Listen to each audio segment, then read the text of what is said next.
Selamat datang di Indonesia, negara yang punya lebih dari 17.000 pulau, lebih dari 700 bahasa, dan ribuan budaya yang bikin dunia tercengang. Bener bang. Iya, bener. Apa sih yang bikin Indonesia begitu istimewa? Mari kita jelajahi keindahan dan keunikan negeri Zamrud Khatulistiwa ini. Lah, konten mancing kah bang? Oh iya, maaf. Sebelum lanjut, subscribe, like, dan klik loncengnya ya. Biar saya senang. Hehe. Coba bayangkan hidup di negara dengan ribuan pulau, dari Sabang sampai Merauke. Lah, iya bang. Kalau tersesat itu gimana bang? Ribet ya. Begitu banyak wilayah yang memiliki keindahan dan keunikannya sendiri. Tapi, tunggu dulu. Kok bisa Indonesia punya begitu banyak pulau? Apa yang membuat Indonesia berbeda dari negara-negara lainnya?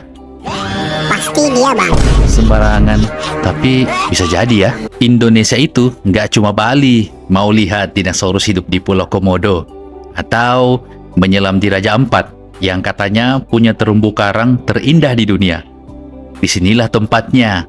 Indonesia memang nggak main-main dalam hal keindahan alamnya. Di Indonesia, setiap pulau, bahkan setiap daerah, punya cerita dan budaya yang berbeda-beda, Wak. Bukan itu ya. Dari Sabang sampai Merauke, negeri ini kaya akan tradisi yang tidak hanya diwariskan dari generasi ke generasi, tapi juga dirayakan setiap hari. Kali ini, kita akan masuk lebih dalam ke keajaiban budaya Indonesia yang bikin negara ini begitu unik di mata dunia. Indonesia dikenal dengan kain-kain tradisionalnya, salah satunya batik. Oh my god, I'm making batik right now. Ya, batik. Bahkan batik diakui UNESCO sebagai warisan dunia loh. Di Indonesia, tarian bukan cuma sekedar hiburan, tapi juga cara masyarakat mengekspresikan spiritualitas dan identitas. Seperti ini bang. Itu kesurupan. Contohnya, tari kecak dari Bali. Tarian yang diiringi suara cak cak cak cak. Itu Wiro Sableng. Ini berasal dari kisah epik Ramayana. Gerakannya menggambarkan perjuangan, keberanian, dan cinta, membuat penonton terhanyut dalam setiap gerakan penarinya. Dari Bali, kita terbang ke Aceh. Pusing palaku bang, pelan-pelan. Sudah, tenang aja. Tempat tari Saman yang terkenal dengan gerakan tangan yang cepat dan ritme yang dinamis. Tari ini biasanya dibawakan oleh belasan hingga puluhan penari yang duduk bersaf, menggambarkan kekompakan dan kerjasama dalam masyarakat Gayo. Setiap tarian di Indonesia itu unik. Mereka menggabungkan elemen alam, air, tanah, api, udara, Lah, emang Avatar bang? ritualitas, dan filosofi lokal. Ini yang membuat tarian tradisional kita tetap hidup, karena selalu relevan dengan kehidupan masyarakat. Tidak hanya tarian, pakaian adat juga menjadi simbol identitas yang kuat di Indonesia. Setiap daerah punya pakaian adatnya sendiri. Lah, kok dia yang muncul ya? FOMO dia bang. Ya sudah, biarin aja lah. Dengan motif dan warna yang syarat makna, di Sumatera Utara misalnya, ada kain ulos dari Batak yang biasanya dipakai dalam upacara adat sebagai simbol penghormatan. Lalu, ada songket Palembang dari Sumatera Selatan. Kain ini dikenal dengan keindahannya, ditenun dengan benang emas, dan biasanya dipakai dalam upacara pernikahan atau acara adat penting. Tiap motif songket melambangkan status sosial dan pesan-pesan spiritual. Dari barat hingga timur, pakaian adat tidak hanya digunakan untuk menutup tubuh, tapi juga bercerita. Di Papua misalnya, pakaian adat terbuat dari serat alam, menandakan hubungan erat masyarakat dengan lingkungan. Sedangkan di Minangkabau, baju kebesaran para pemimpin suku dihiasi ornamen-ornamen emas yang melambangkan kekuatan dan kebijaksanaan. Selain tarian dan pakaian, ada satu hal yang pasti selalu bikin Indonesia menonjol. Ini bang. Itu benjol. Makanannya. Kuliner Indonesia tidak hanya menggugah selera, tapi juga mencerminkan keanekaragaman budaya dan alam yang dimiliki negara ini. Ambil contoh rendang dari Sumatera Barat. Masakan ini sudah diakui sebagai salah satu makanan paling lezat di dunia. Tapi, di balik kelezatannya, rendang juga punya makna filosofi. Rendang itu bukan hanya soal rasa. Dalam filosofi Minangkabau, rendang melambangkan kesabaran karena proses memasaknya yang memakan waktu lama. Bahan-bahannya juga melambangkan harmoni antara alam dan manusia. Dari Sumatera, kita ke Jawa. Di Yogyakarta, gudeg adalah hidangan yang tak boleh terlewatkan. Terbuat dari nangka muda. Itu bencong, Bang. Lah, perasaan tadi bukan bencong deh. Makanan manis ini sudah jadi makanan khas kerajaan Jawa selama berabad-abad.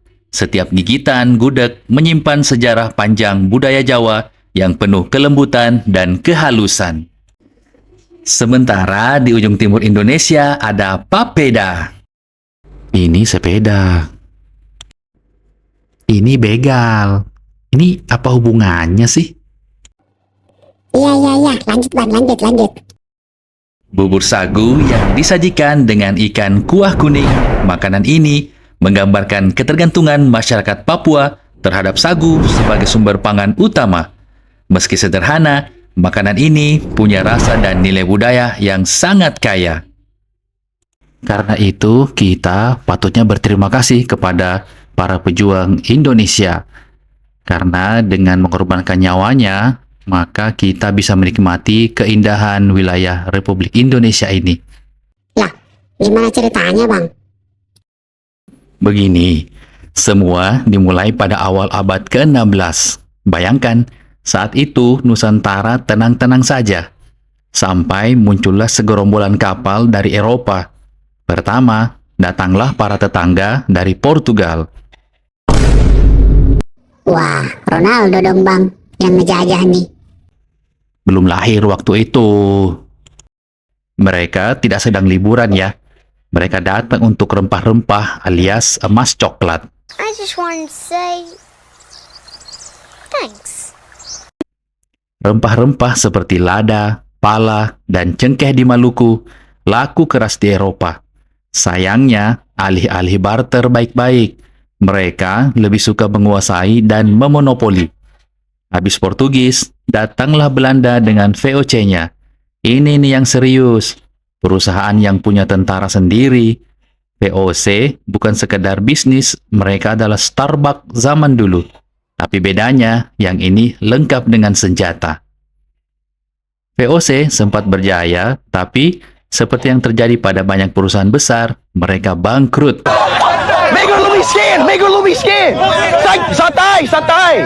Gantian, pemerintah Belanda yang ambil alih.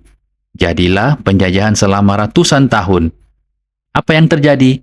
Mereka menerapkan sistem tanam paksa, di mana rakyat disuruh menanam tanaman buat diekspor. Kemudian, perut mereka sendiri kadang kosong. Ironis, bukan? Karena itu, sepatutnya kita harus berterima kasih kepada para pahlawan kita.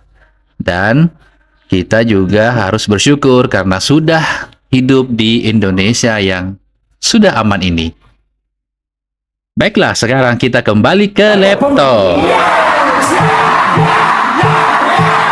Apa sih yang bikin Indonesia begitu unik dibandingkan negara lain? Salah satu jawabannya, keragaman. Indonesia punya lebih dari 700 bahasa daerah.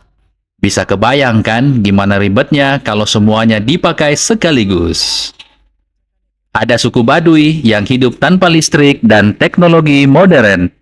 Lalu ada Jakarta, kota metropolitan dengan gedung-gedung pencakar langit. Kontras kan? Tapi inilah yang bikin Indonesia berbeda. Modern dan tradisional bisa hidup berdampingan. Indonesia juga terkenal dengan kekayaan alamnya. Tapi alam Indonesia nggak selalu bersahabat loh. Negara ini punya gunung berapi terbanyak di dunia dan semuanya aktif. Salah satu yang terkenal, Gunung Merapi, sering bikin deg-degan warga sekitarnya. Tapi jangan salah, Di balik bahayanya, gunung berapi ini justru memberikan kesuburan tanah yang luar biasa. Nggak heran kalau Indonesia juga jadi salah satu negara penghasil kopi terbaik di dunia. Dan kalau kamu suka trekking, Danau Toba adalah salah satu destinasi alam yang nggak boleh kamu lewatkan. Indonesia adalah negeri dengan ribuan wajah, cerita, dan keajaiban. Dari ujung barat hingga timur, ada begitu banyak hal yang membuat negeri ini istimewa. Jadi, apakah kamu sudah siap menjelajah Indonesia lebih dalam? Sampai jumpa di cerita berikutnya.